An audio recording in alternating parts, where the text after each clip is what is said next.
يعطيكم العافية.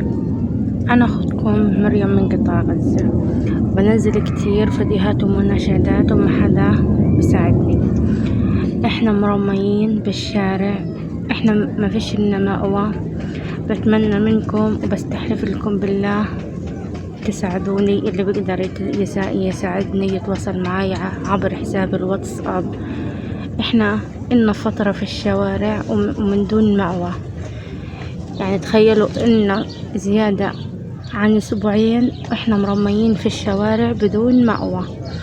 ساعدوني أنا وأهلي حتى نوفر مكان نقعد فيه، والمكان اللي راح يعني الأرض اللي راح نقعد فيها راح يكون أجار.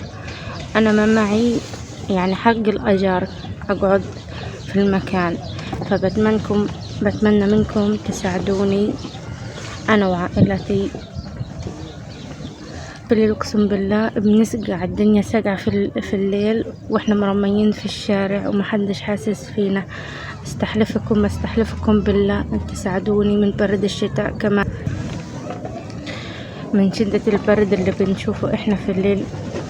تساعدوني حتى نوفر كمان حق خيمة ونقعد فيها أنا وعائلتي. استحلفكم بالله تساعدوني. احنا مرميين في الشارع مثل ما حكيت بالفيديو اللي نزلته قبل هيك، حاطين شوادر. احنا مرميين في الشوارع مثل ما حكيت قبل هيك. حتى شوفوا احنا كمان ساكنين على الرمل، حاطين شرايط حتى كمان ممزوعة، والشادر كمان ممزوع. وهذه بطانة الخيمة بتكون من جوا الخيمة، حطيناها عشان من الشارع. وشوف المكان اللي احنا قاعدين فيه، مكان ضيق وصغير. حسبي الله ونعم الوكيل.